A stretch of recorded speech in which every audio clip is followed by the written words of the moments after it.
Good morning. Today is going to be a bit of a combo lesson. We're going to look at the hangings and the windings.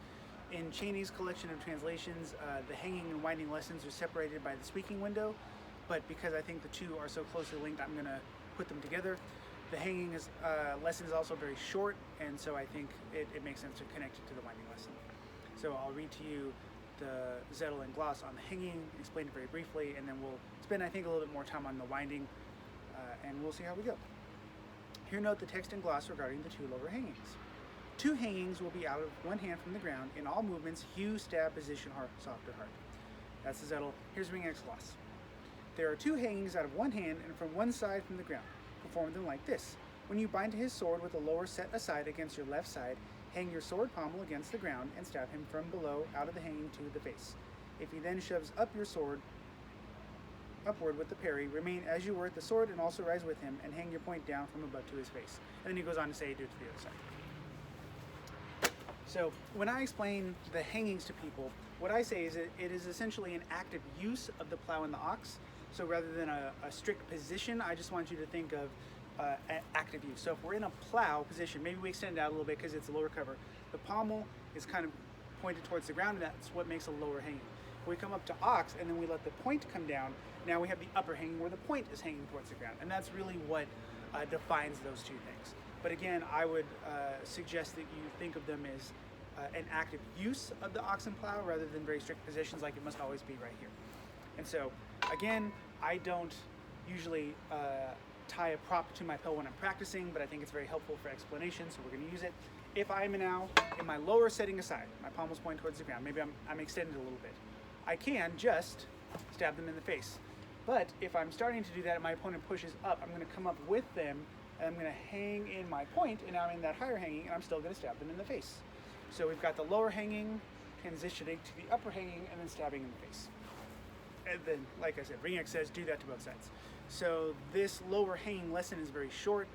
The explanation is not super complicated, but it mentions some really important things: the hard or the soft, and the three wounders, the three ways to hurt someone with the blade of your sword, that being a cut, a thrust, and a slice. A cut is more the choppy cut that we think of, and then a slice is more like a push or a pull cut. So if we think about like what we do in the kitchen, a cleaver would be a cut, and then like a steak knife or even a bread knife would be more that slice.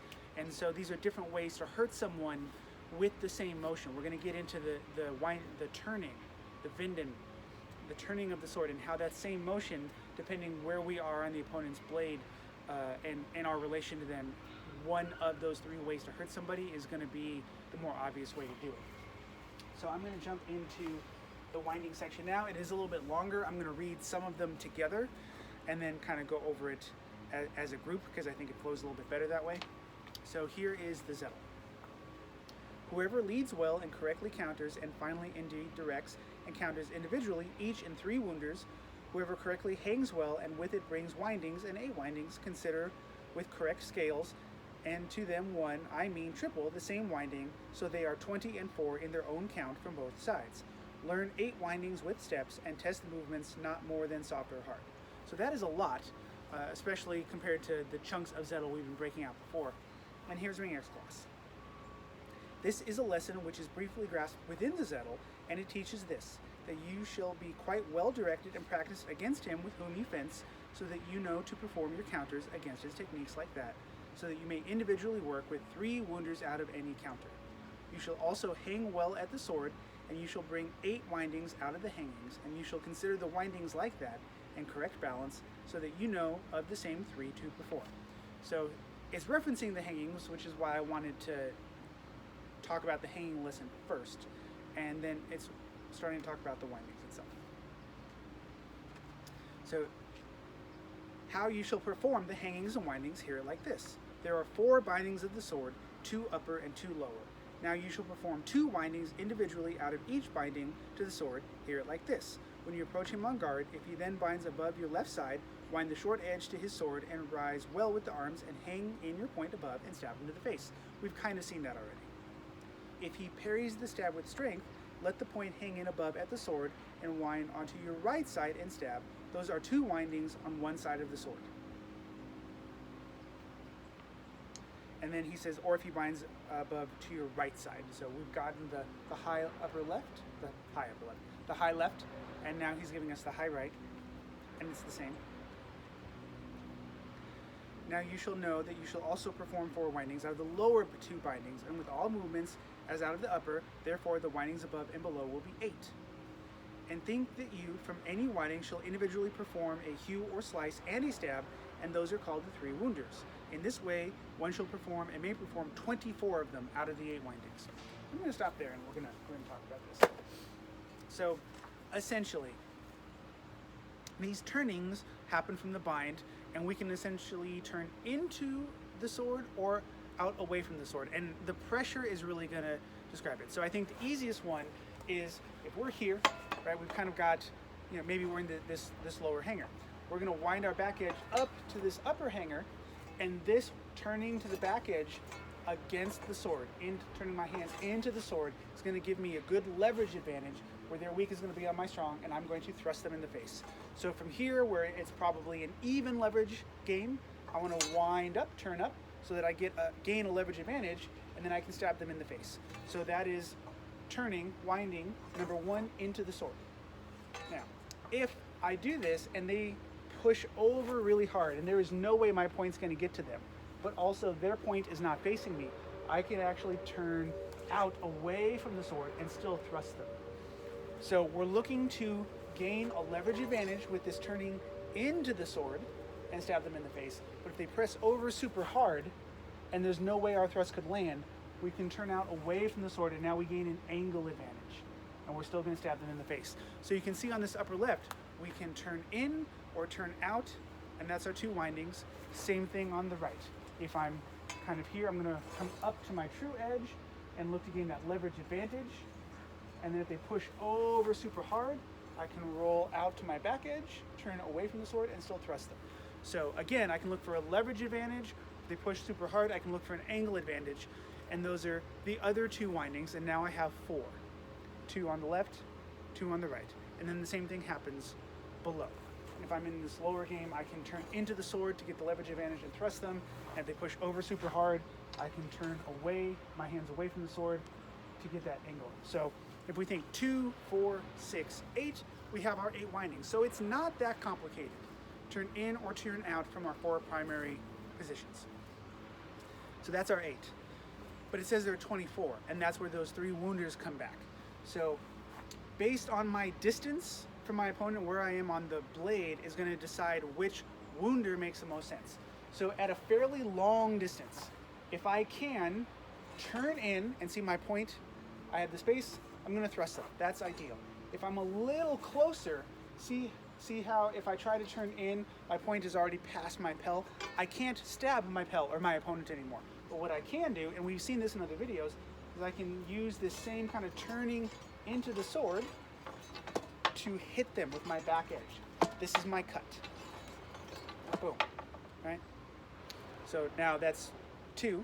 And then the last one is if I'm super close, and I can't even really get much in the way of a good cut, but I can get sword placement and then shove, get that push cut. And that's my slice. So you can see that from this first bind, which I think is the easiest one, just on my first turning in, I can turn in and thrust. If I'm a little bit closer, I can turn in and cut. And if I'm very close, I can turn in and then push to get that slice. And that all happens with the outer windings as well. So if I come up here and I realize that they push me way over, I can wind out and I can get the thrust.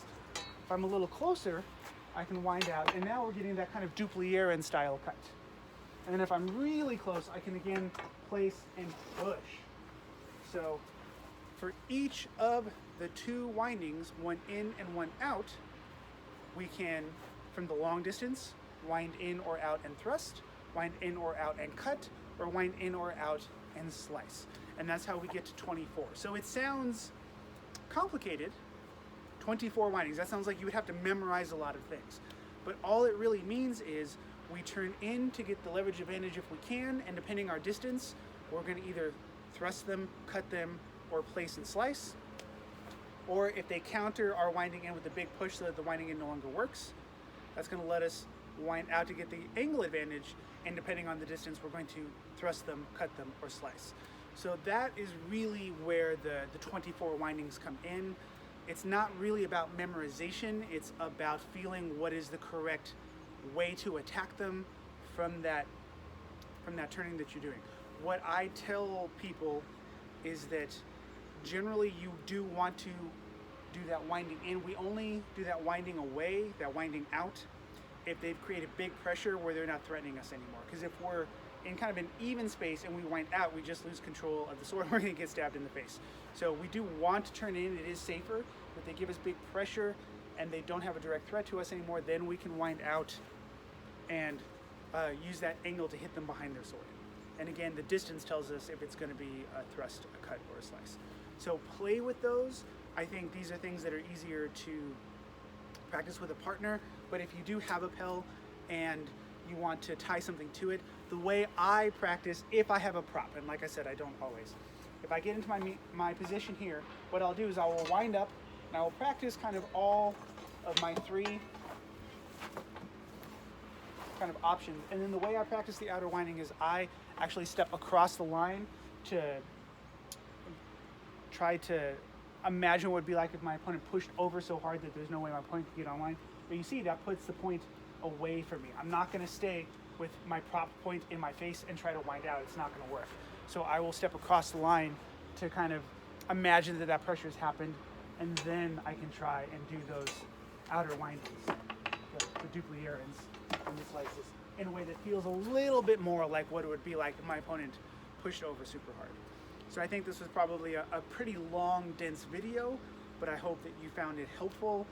If you have questions, please send them my way. I think the windings are one of those things. They're a little tough to maybe pick up from a video, but it's helpful if we're still in lockdown. And I will see everybody next week for the speaking window.